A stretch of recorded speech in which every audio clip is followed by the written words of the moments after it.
सादर नमस्ते।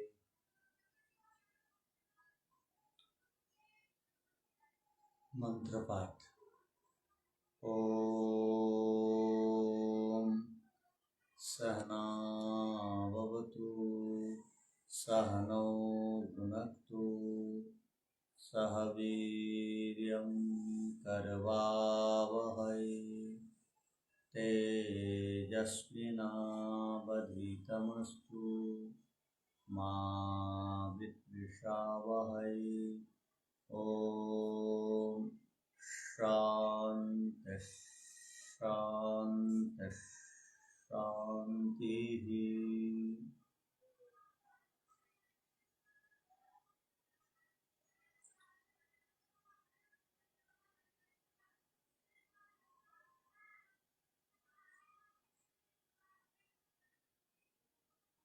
न्याय दर्शन का विषय प्रमाण है और प्रमाण के द्वारा हम सुख और सुख देने वाले पदार्थ अर्थात हम सुखी किस प्रकार होंगे उसकी परीक्षा करते हैं और सुख किन साधनों से प्राप्त होता है उन साधनों को प्राप्त करने के लिए प्रयत्न करते हैं और दुख क्या है उसकी परीक्षा करते हैं और दुख से बचने के उपाय क्या हैं उसकी भी परीक्षा करते हैं। तो प्रमाणों का काम है वह ज्ञान के माध्यम से वस्तुओं से सुख देगा और सुख के साधनों को खोजेगा और दुख क्या है उसकी परीक्षा करेगा और दुख के उपाय क्या है उसको जान करके उससे बचेगा। इसी को यहाँ पर अर्थस्तु सुखम सुख हेतुश्च दुखम दुख हेतुश्च कहा। ये हमारा विषय जो चल रहा था उसके अंतर्गत इससे संबंधित कुछ भूमिका थी। हम जिस पर विचार कर रहे हैं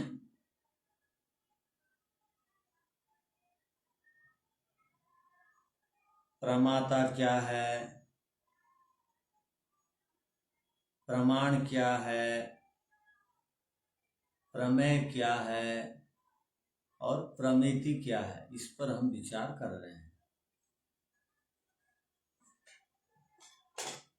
तो जिसके द्वारा जाना जाता है उसको प्रमाण कहते हैं, जो जानने वाला ज्ञाता है उसको प्रमाता कहते हैं, जिसको जाना जाता है वह प्रमेय है, जिसके द्वारा प्रमाता जिसको जानता है वह प्रमेय है और जान करके एक निश्चयात्मक ज्ञान का जब बोध हो जाता है उसको कहते हैं प्रमिति।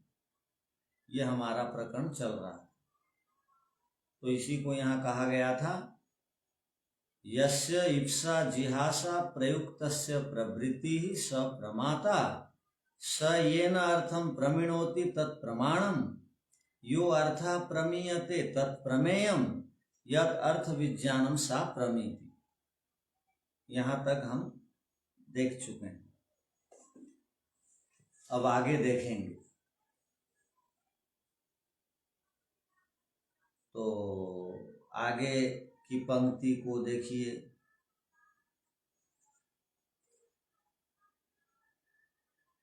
चतस्रीषु च एवं विधासु अर्थतत्वं परिसमाप्यते। इसको तोड़ के पढ़ रहे हैं। चतस्रीषु च एवं विधासु अर्थतत्वं परिसमाप्यते। तो यहाँ पर हम पीछे का प्रसंग को आप लोग ध्यान रखिए। जब प्रमाण सार्थक हो जाता है तो प्रमाता भी सार्थक हो जाता है, और जब प्रमाता सार्थक हो जाता है तो प्रमेय वस्तु जो है वो भी सार्थक हो जाएगी, अर्थात उसको उपयोग में लाएंगे या छोड़ देंगे। जब ये तीनों सार्थक हो जाएंगे तो प्रमिति ज्ञान भी सार्थक हो जाएगा, अर्थात हम जीवन में सफल हो जाएंगे, उचित ज्ञान को प्राप्त करेंगे। तो प्रमाण के सार्थक होने पर ही प्रमाता, प्रमेय और प्रमिति भी सार्थक होते हैं। तो प्रमाण की सफलता सर्वोपरि है। प्रमाण की सफलता सर्वोपरि है। यदि प्रमाण ही ठीक नहीं है, मान लीजिए प्रमाण ठीक नहीं हुआ, तो इसका परिणाम क्या होगा? प्रमाण ठीक नहीं होने से प्रमाण का प्रयोग करने वाला प्रमाता भी ठीक नहीं होगा, वह गलत हो गया। वस्तु का ज्ञान भी नहीं होगा, प्रमेय भी ठीक नहीं होगा, और ये तीन। इसलिए इस शास्त्र में प्रमाण की अत्यधिक महत्ता है, अर्थात प्रमाण की भूमिका महत्वपूर्ण है। अन्य तीन सार्थक होते हैं प्रमाणों के आधार, प्रमाण से। अर्थात आप 4 प्रमाण ले लीजिए या 8 प्रमाण ले लीजिए, वो सारे प्रमाणों से ही प्रमाता, प्रमेय और प्रमिति सार्थक होते हैं। ये हम लोग विचार कर रहे थे। जैसे प्रमाण जो है आंख है, आंख प्रमाण है। तो आंख प्रमाण यदि ठीक नहीं है तो प्रमाता प्रमाण के द्वारा ये लाल रंग का है या पीला रंग का है, ये निश्चयात्मक ज्ञान को प्राप्त नहीं कर पाएगा। यदि कान ठीक नहीं है प्रमाण, तो प्रमाता जो भी सुनेगा वो ठीक नहीं सुनेगा, उसका संशय बना रहेगा। इसलिए प्रमाण को यहाँ पर महत्व दिया गया है। इसलिए एक पंक्ति वहां पर आई थी कि अन्यतम अपाये अर्थस्य अनुपपत्ते, प्रमाण के हट जाने पर अन्यों की असिद्धि हो जाती है। ये पीछे का प्रसंग है, इसको आप ध्यान में रखेंगे। जब पीछे का प्रसंग ठीक हो गया तो अब आगे आप बढ़ सकते हैं। तो अब चलिए आगे बढ़ते हैं। ये चतस्त्रीषु कहा गया है। चतस्त्रीषु माने क्या? इन चारों में। किन चारों में? इन चारों में। किन चारों में? प्रमाण, प्रमाता, प्रमेय, प्रमिति, इन चारों में। चतस्त्रीषु माने चैवं च एवं विधासु अर्थतत्वं परिसमाप्यते। प्रमाण, प्रमेय, प्रमाता, प्रमिति, इन चारों में जो अर्थ तत्व है, अर्थ तत्व माने विषय, अर्थ तत्व माने अर्थ, अर्थ तत्व माने अर्थ का स्वरूप, अर्थात जो भी संसार में विषय हैं, वस्तु हैं, पदार्थ हैं, व्यक्ति हैं, ये चारों में परिसमाप्यते, समाप्त हो जाते हैं, अर्थात प्राप्त हो जाते हैं। परिसमाप्यते, परिसमाप्यते, परि माने चारों ओर, सम माने बढ़िया ढंग से, आप्यते माने प्राप्त होना। अर्थात दुनिया में जितने भी पदार्थ हैं या तो वो प्रमाण के अंतर्गत आएंगे या प्रमिति के अंतर्गत आएंगे या प्रमेय के अंतर्गत आएंगे या प्रमाता के अंतर्गत आएंगे। इन चारों में पदार्थ प्राप्त हो जाते हैं, समाप्त हो जाते हैं, ये कहना चाह रहे हैं। इसलिए ये चारों को जानना बहुत जरूरी है। चारों को जाने बिना हम किस पदार्थ से सुख लेंगे, सुख को कैसे पहचानेंगे, उस पदार्थ में दुख है कैसे पहचानेंगे, सुख के कारणों को कैसे जानेंगे, सुख के कारण प्रमेय है, सुख के कारण प्रमाता भी है, सुख का कारण प्रमाण भी है। तो कहने का अर्थ है ये चारों में सब पदार्थ आ जाते हैं।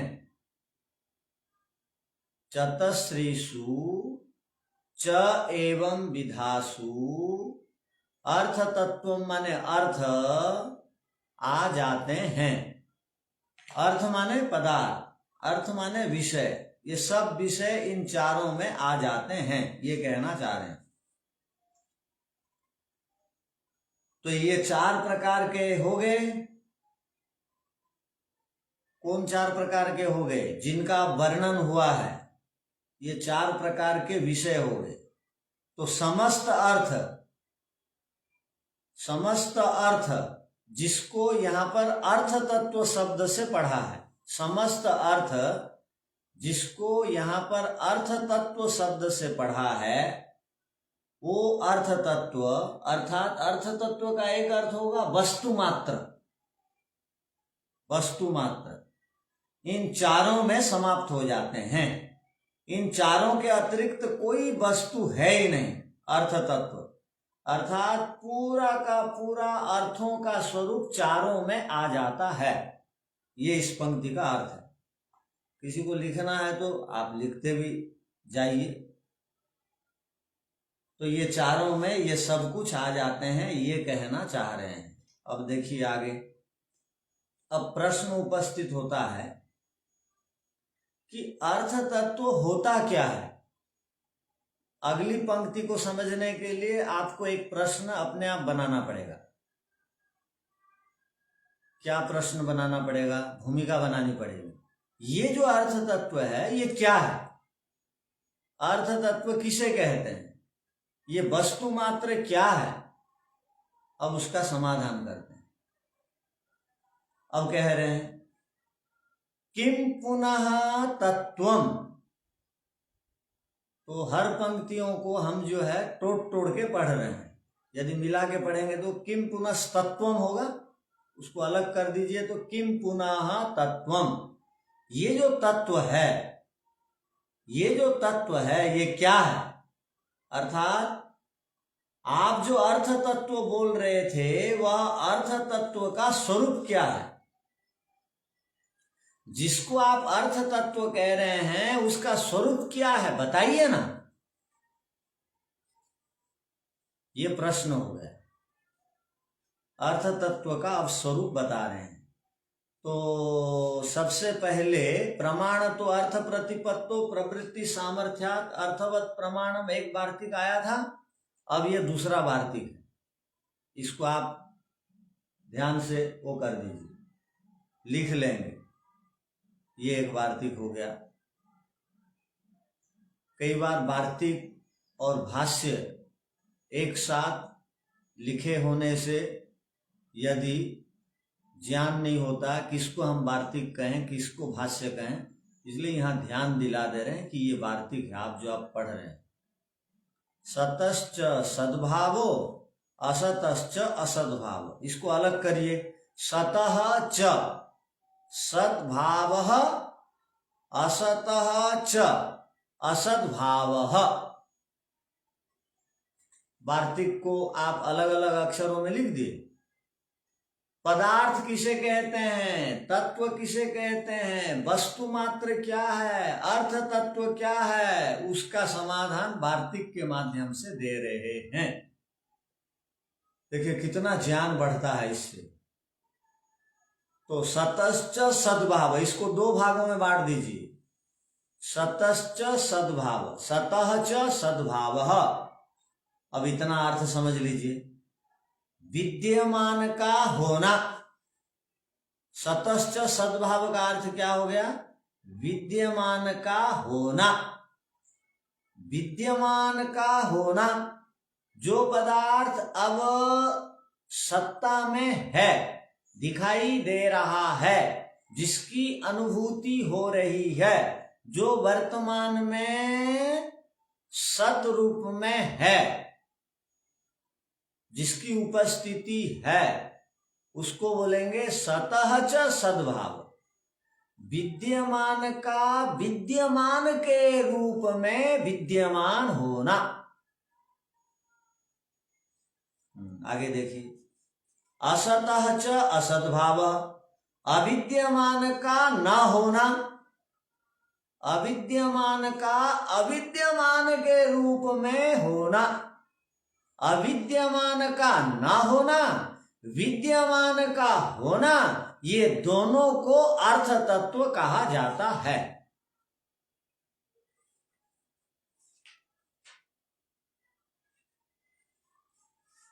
जो विद्यमान है उसका होना, इसको भी बोलते हैं अर्थ तत्व, इसको भी बोलते हैं अर्थ। अविद्यमान का अब ना होना, जैसे मैंने आपसे कहा आप कमरे में जाइए,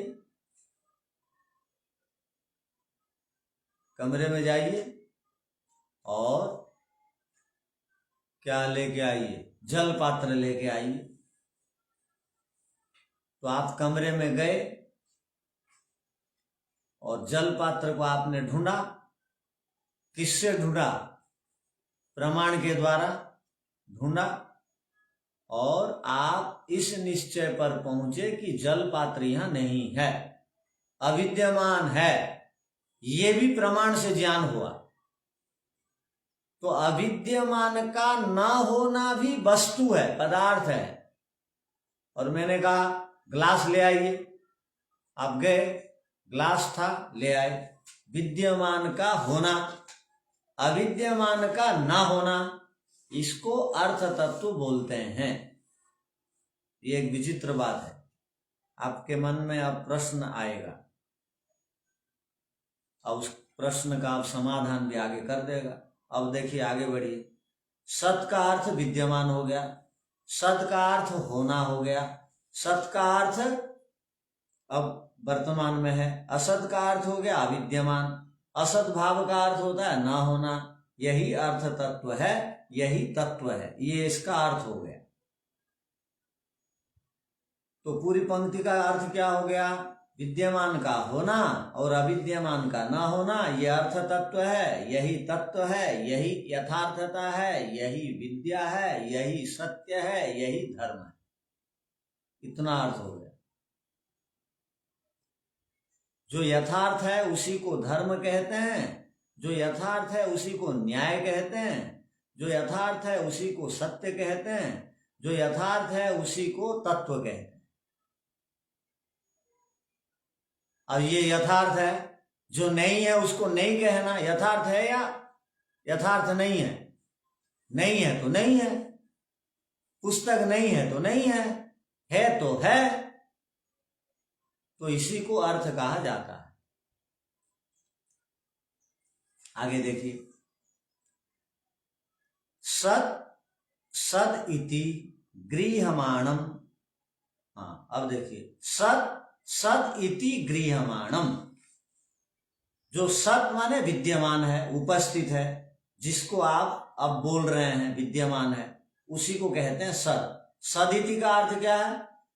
विद्यमान जो सत है, सदिति, वो जब विद्यमान है तो विद्यमान के रूप में गृह्यमाणम ग्रहण किया जाता है।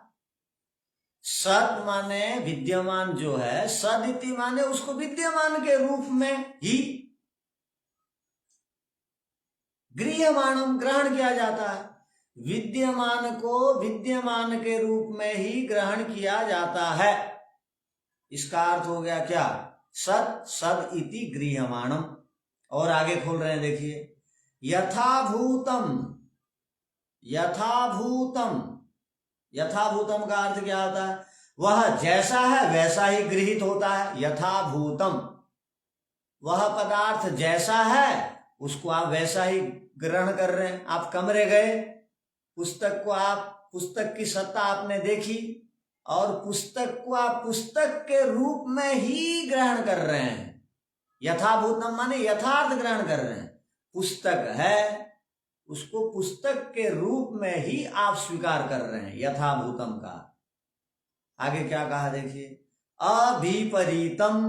अविपरीतम, जो जैसा नहीं है वह वैसा क्यों गृहीत होगा? अविपरीतम माने पुस्तक की साइज जो है 1/4, आप उसी को ग्रहण कर रहे हैं। जैसी पुस्तक नहीं है उसको आप वैसे ग्रहण नहीं कर रहे हैं। अविपरीतम माने विपरीत ग्रहण नहीं कर रहे हैं, आप ठीक ग्रहण कर रहे हैं। अविपरीतम माने उल्टा ग्रहण नहीं कर रहे हैं, मिथ्या ग्रहण नहीं कर रहे हैं। यथाभूतम माने वो जैसा है वैसा ग्रहण कर रहे हैं। अविपरीतम माने उसको विपरीत उल्टा ग्रहण नहीं कर रहे हैं। उसको क्या कहते हैं? तत्वम भवति, उसी का नाम तो तत्व है। तो तत्व की परिभाषा क्या हो गई? अब आपको सहजता से तत्व का अर्थ समझ में आ जाना चाहिए।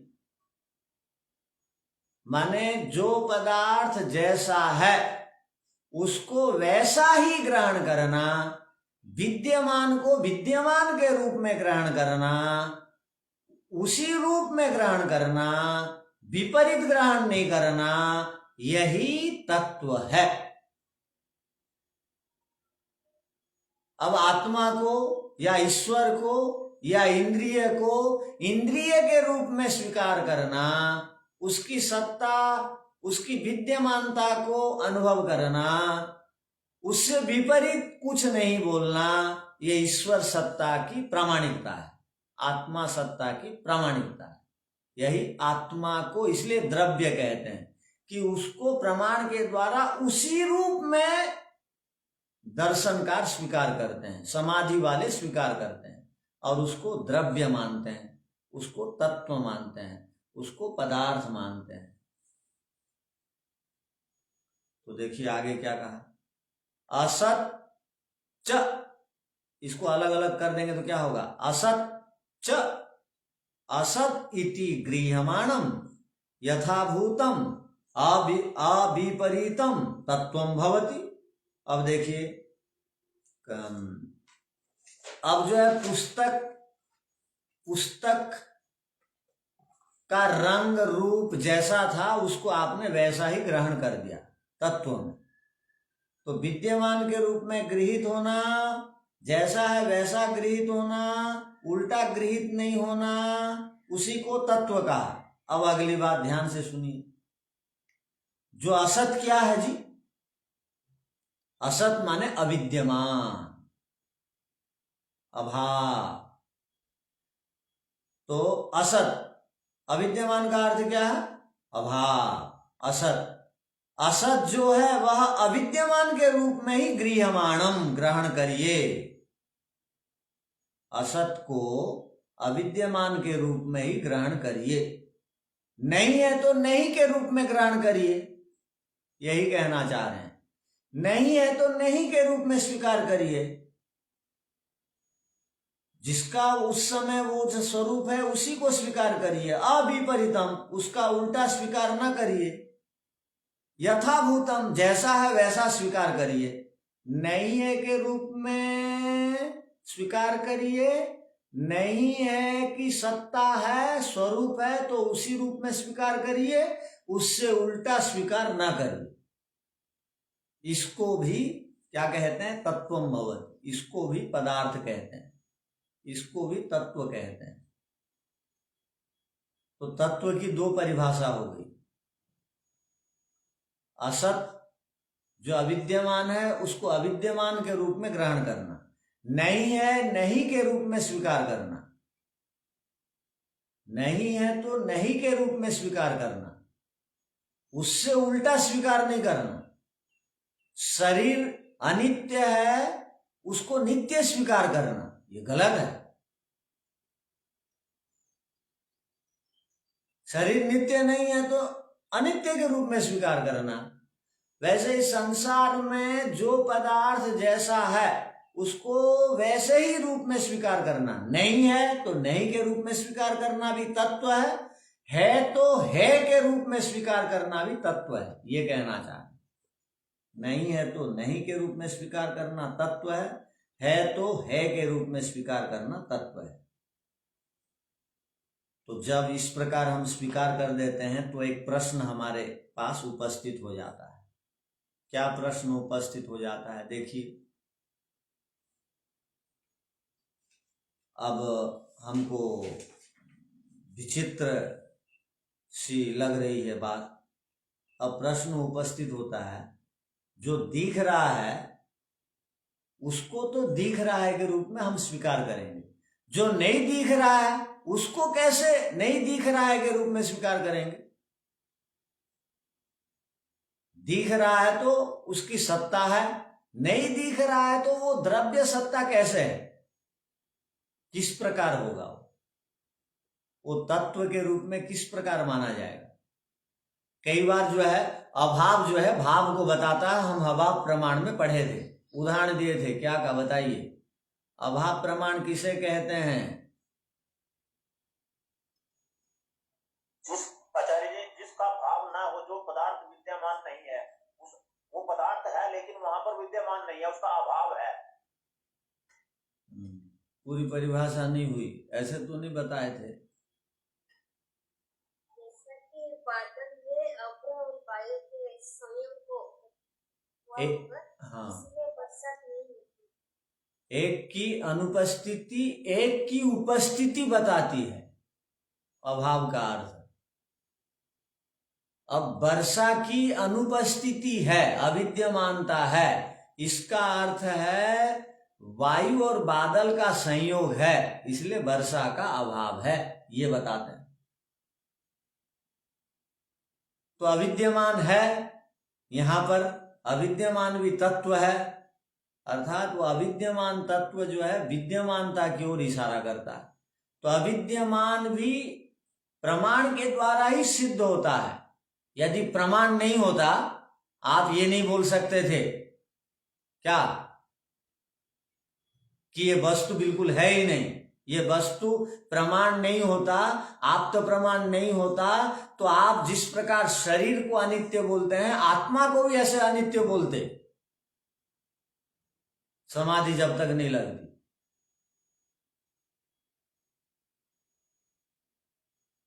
तो समाधि नहीं लगी है तो भी हम प्रमाण के द्वारा जानते हैं कि शरीर अनित्य है, आत्मा नित्य है। पदार्थ तो प्रमाण के द्वारा ये नित्य है इसका भी ज्ञान हुआ, ये अनित्य है इसकी सत्ता नियमित नहीं है इसका भी ज्ञान हुआ। तो तराजू और दीपक और प्रमाण एक प्रकार काम करते हैं, तीनों। दीपक भी यहां वस्तु है इसका ज्ञान कराता है, ये वस्तु नहीं है इसका ज्ञान कराता है। तराजू ये इतना भार का है ये ज्ञान देता है, इसमें कमो अधिक नहीं है इसका ज्ञान देता है। अब प्रमाण भी यही ज्ञान देते हैं, ये है ये नहीं है, इसका यदि ज्ञान कोई कराता है तो वो प्रमाण है, ये बता रहे हैं। अब आगे देखिए, कथम उत्तरस्य प्रमाणेन उपलब्धि रीति, बहुत बड़ी बात बताई गई। प्रश्नकर्ता प्रश्न कर रहा है, ठीक है, प्रमाण के द्वारा जो वस्तु है उसका तो ज्ञान होता है, हमने मान लिया, किंतु जो नहीं है उसका ज्ञान कैसा होता है? कथम माने कैसे, उत्तरस्य माने बाद वाले का। तो पहले वाला क्या है? पहला वाला क्या है? सद है, और बाद वाला असद है। तो पहला जो वार्तिक में शब्द आया वो सत का ज्ञान हो गया, पदार्थ का ज्ञान प्रमाण से हो गया, ठीक है। किंतु उसी प्रमाण से असत का ज्ञान होता है, अविद्यमान तत्व का भी ज्ञान होता है। ये आप जो कह रहे हैं ये तो मुझे तो इसमें संशय है। प्रश्नकर्ता प्रश्न कर रहा, ये कथम उत्तरस्य प्रमाणेन उपलब्धि इति। उत्तर वाले असत का कहाँ आप संबंध, इस शब्द का संबंध आप कहाँ लेकर के रखेंगे?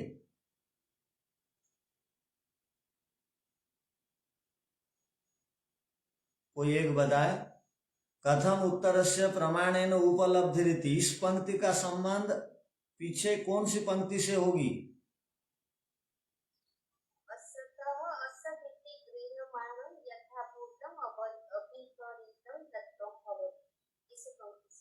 हाँ, या वो वार्तिक के दूसरे शब्द से।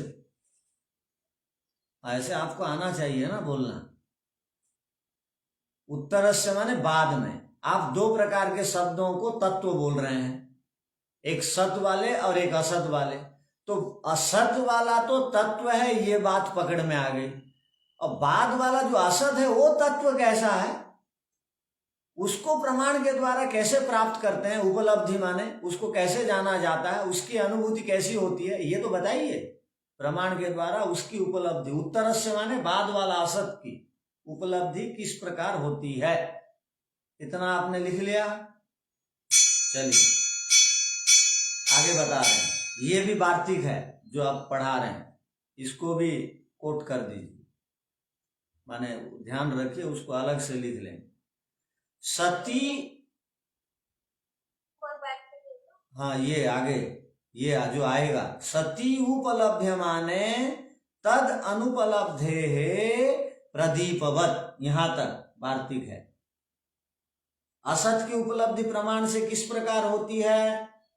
अब कहा गया, देखो चिंता मत करो, इसका भी समाधान करते हैं। ऋषि लोग समाधान करने के लिए हर समय तैयार रहते हैं, केवल आपको प्रश्न करने की आवश्यकता है। तो प्रश्न आया और उसका उत्तर वो उपलब्ध कराते हैं। सती उपलब्ध माने क्या लिखा है देखिए, सती उपलब्ध, उसको यदि मिला के पढ़ेंगे तो होगा सत्युपलभ्य माने, यदि हटा देंगे तो होगा सती उपलभ्य माने। जो होता है, जो विद्यमान है, विद्यमान की जैसे उपलब्धि होती है, इसका अर्थ हो गया सती उपलब्ध माने विद्यमान की जैसी उपलब्धि होती है तद अनुपलब्ध है, उसी प्रकार अविद्यमान की अनुपलब्धि भी उसी प्रकार होती है। क्या कहा? विद्यमान की जिस प्रकार उपलब्धि होती है प्रमाण के द्वारा, उसी प्रकार अविद्यमान की भी अनुपलब्धि होती है, तद अनुपलब्ध है। ये देखिए तद अनुपलब्ध है वो शब्द, अविद्यमान की उसी प्रकार अनुपलब्धि होती है। कहा आपको बात नहीं समझ में आई तो उदाहरण देके समझा रहा हूं। उदाहरण एक दे दिए, क्या दे दिए उदाहरण? प्रदीपवत, प्रदीपवत अर्थात दीपक के समान। अब इतनी बात बोलने के बाद भी समझ में नहीं आएगी बात। जो बात नहीं समझ में आती है उसके लिए उदाहरण दिया जाता है। वो विद्यार्थी ने कहा, पढ़ने वालों ने कहा हमको तो ये बात पकड़ में नहीं आ रही। आप में से भी बहुतों को पकड़ में नहीं आ रही होगी, तो नहीं आ रही है तो प्रदीपवत दीपक के समान समझ जाइए। क्या कहा? प्रदीपवत अर्थात अविद्यमान अविद्यमान के रूप में उपलब्ध हो रहा है, इसमें क्या असुविधा होगी? दीपक के समान समझ लेना।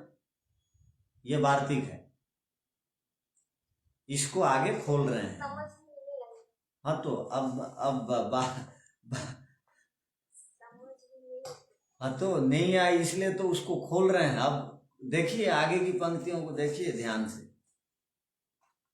क्या बोल रहे हैं। यथा दर्शकेन दीपेन दृश्ये गृह्यमाणे तद इव यत् न गृह्यते तन् तत् नास्ति तन् न अस्ति तन् न अस्ति।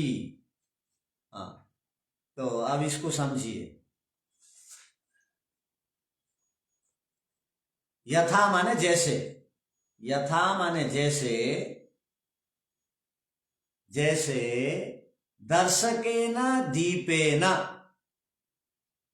दिखाने वाला को बोल देंगे दर्शक, दिखाने वाला।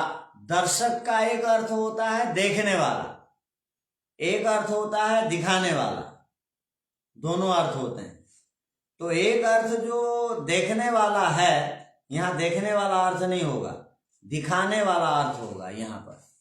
जैसे दिखाने वाला दीपेन, दीपक के द्वारा, यथा जैसे दिखाने वाला दीपक के द्वारा, दीपेन माने दीपक के द्वारा, दृश्य, दृश्य माने जो भी पदार्थ दुनिया में दिखाई देते हैं, उन सब दिखाई देने वाले ब्रह्मांड के पदार्थों को दृश्य कहा जाता है, अर्थात देखने योग्य।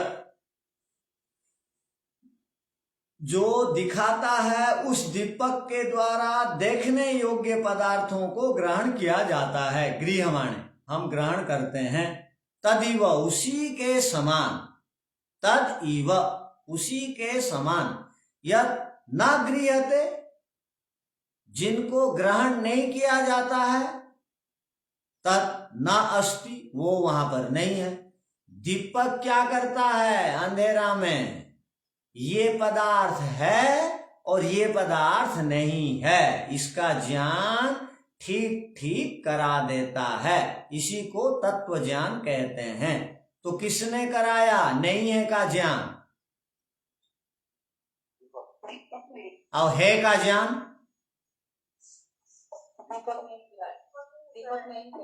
जब तक पहुंचे दीपक से इतना ही दिखाई पड़ता है, जब पहुंच से बाहर है वो दिखाई नहीं पड़ता है, ऐसा। हाँ, उसके प्रकाश में जितने पदार्थ आ गए अब उतने ही को आप लीजिए। यहाँ रूप वाले पदार्थों की बात चल रही है। आपको कमरे के अंदर एक सत्तात्मक रूप वाला पदार्थ की आवश्यकता थी, आपने दीपक लिया और उससे जो चाहिए वो ले लिया, और जो नहीं है दीपक ने आपको निश्चयात्मक ज्ञान दे दिया कि ये पदार्थ यहाँ नहीं है। तो अविद्यमान जो पदार्थ है वो भी तो पदार्थ ही है ना, किंतु अभी वो दीपक की सहायता से निश्चयात्मक ज्ञान हो गया। ये ज्ञान हुआ कि ये पदार्थ यहाँ नहीं है, ये पदार्थ यहाँ है। तो ज्ञान कौन कराया? दीपक ने कराया। और ईश्वर सर्वव्यापक है, इसका ज्ञान कौन कराया? प्रमाण कराया। या तो शब्द प्रमाण कराया या तो प्रत्यक्ष प्रमाण कराया। समाधि लगाइए, प्रत्यक्ष प्रमाण से जान लेंगे, अनुमान प्रमाण से भी जान लेंगे, शब्द प्रमाण से भी जान लेंगे। तो ये ज्ञान कौन कराता है? ये है, ये नहीं है, प्रमाण कराता है दीपक के समान। हाँ ठीक है। तत् नास्ति वह नहीं है। जिसका ज्ञान होता है वह है, जिसका ज्ञान नहीं होता है वह नहीं है। ये जो निर्णय हम लेते हैं, ये जो सोच हमारे में आती है, किसके द्वारा? प्रमाण के द्वारा। हाँ, प्रमाण के द्वारा। ठीक, कुछ बात पकड़ में आई? जी आचार्य। हाँ, चलिए आगे समाप्त करते हैं। यदि अभविष्यत इदम इव व्यज्ञास्यत, बहुत बढ़िया बात। अभविष्यत 10 लकार होते हैं, 11 लकार होते हैं प्रत्येक धातु के संस्कृत में। एक लेट लकार होता है, उसका रूप 96 प्रकार, उससे अधिक प्रकार चलते हैं, वो वेद में आते हैं। और यहाँ जो अभविष्यत लिखा है इसको लिंग लकार कहा जाता है। लिंग लकार, पढ़ता तो पास हो जाता, खाता तो मोटा हो जाता, ऐसे ऐसे शब्दों को लिंग लकार में हम प्रयोग करते हैं। पढ़ता तो पास हो जाता, यदि अपठिष्यत चेत उत्तीर्ण अभविष्यत, लिंग लकार यहां प्रयोग हुआ है। यदि अभविष्यत माने क्या, अगर वह चीज होती, अभविष्यत माने होती, इदमेव व्यज्ञास्यत, ये सत्तात्मक पदार्थ है, इसका ज्ञान हो जाता। व्यज्ञास्यत माने अनुभव हो जाता, ज्ञान हो जाता। यदि वो चीज होती तो उसका ज्ञान व्यज्ञास्यत हो जाता। वो चीज होती तो उसका ज्ञान हो जाता। वो चीज होती तो वो दिख जाती, वो चीज नहीं है इसलिए नहीं दिखाई दी। ये पंक्ति का अर्थ आपने लिखा ना, क्या अर्थ हुआ? अगर वो होती, वो चीज सत्तात्मक पदार्थ के समान, तो उसका ज्ञान हो जाता। सत्तात्मक पदार्थ वो चीज थी इसलिए उसका ज्ञान हो गया। वो सत्तात्मक पदार्थ के रूप में उस समय दीपक या प्रमाण के माध्यम से जो ढूंढ रहे थे वो नहीं थी, इसलिए उसका ज्ञान नहीं हुआ। आगे देखिए, विज्ञान अभावात न अस्ति इति, विज्ञान अभावात न अस्ति इति, क्योंकि उसका ज्ञान नहीं हो रहा है, इससे पता लगा लेते हैं कि वो चीज नहीं है। इतना अर्थ लिख लिए, क्योंकि उसका ज्ञान नहीं हो रहा है, इससे पता लगा लेते हैं कि वो चीज नहीं है यहां पर। इसका अर्थ हो गया, विज्ञान माने ज्ञान नहीं हो रहा, अभावात नहीं हो रहा ज्ञान, इसलिए वो चीज यहां पर नहीं है। ये बात सिद्ध हो गई। एवं प्रमाणेन सति गृह्यमाणे तदीव यत न गृह्यते, इसी प्रकार, एवं माने इसी प्रकार, प्रमाणेन प्रमाण से सत्ता के होने पर, सति गृह्यमाणे सत्ता के होने पर, प्रमाण के द्वारा जो विद्यमान है उसका ज्ञान होता है, और जो विद्यमान नहीं होता, नहीं है, उसका ज्ञान नहीं होता है, ये भी निश्चय हो जाता है। प्रमाण के द्वारा विद्यमान है तो उसका ज्ञान हो गया। अब प्रमाण ही के द्वारा, दीपक ही के द्वारा ये नहीं है, इसका भी ज्ञान हो गया। एवं प्रमाणेन सति गृह्यमाणे तदिव यत न गृह्यते, जो ग्रहण नहीं होता है प्रमाण से, ज्ञान से, तत् न अस्ति, वो नहीं है, वो नहीं है। आगे देखिए, फिर कहा यदि, माने बिल्कुल स्पष्ट कर देने के लिए बार बार निश्चयात्मक ज्ञान, निर्णय पर पहुंचाने के लिए योग दर्शन का भाष्य हमको कह रहा है, क्या न्याय का भाष्य हमको कह रहा है, यदि अभविष्यत इदमेव व्यज्ञासत, यदि वो चीज होती तो वैसी ही दिख जाती। कितनी अच्छी पंक्ति है, यदि वो चीज होती तो दीपक के माध्यम से वो चीज दिख जाती। यदि अभविष्यत इदमेव व्यज्ञासत विज्ञान अभावात् नास्ति इति, आगे क्या कहा, विज्ञान अभावात् नास्ति इति, क्योंकि उसका ज्ञान नहीं हो रहा है। विज्ञान अभावात् माने उसका ज्ञान नहीं हो रहा है, इसलिए वो पदार्थ यहां पर नहीं है, वो पदार्थ यहां पर नहीं है। तद एवं सतः प्रकाशकम प्रमाणम असदपि प्रकाशयति,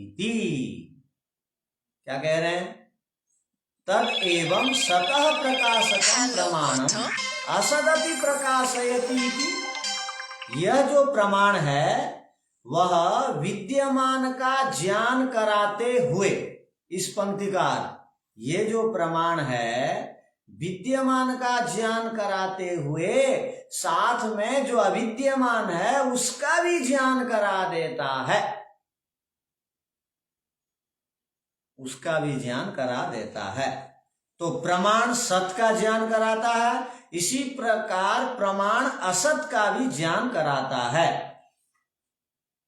विज्ञान अभाव है, हाँ ज्ञान का अभाव होगा या प्रकाश का अभाव से हाँ, दिखाई नहीं जाता, वो होगा। यदि प्रमाण लेंगे तो ज्ञान, उसका ज्ञान नहीं हो रहा है।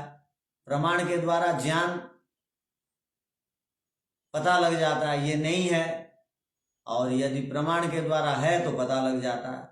अर्थात उसका वो पदार्थ का ज्ञान नहीं हो रहा है, विज्ञान अभावात का अर्थ उस पदार्थ का ज्ञान नहीं हो रहा है, इसलिए प्रमाण के द्वारा या दीपक के द्वारा आप निर्णय पर पहुंचे कि वो पदार्थ नहीं है।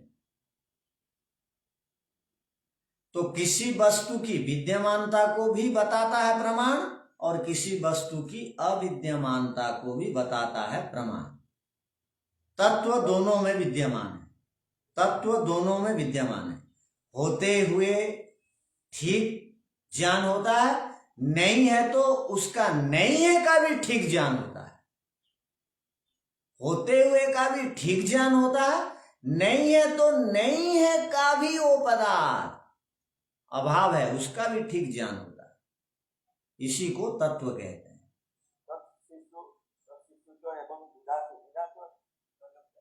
हाँ, एवं विधासु, इन चार प्रकार के पदार्थों में, ये चार प्रकार के पदार्थों की विधाओं में, अर्थात प्रमाण, प्रमाता, प्रमेय, प्रमिति, इन चार प्रकारों में तो प्रमाण के बारे में जो भूमिका थी वो समाप्त होती है। तो ये भूमिका को हम समझ रहे थे। यदि तथापि कोई बात नहीं आई समझ में तो आप अगली कक्षा में पूछ सकते हैं।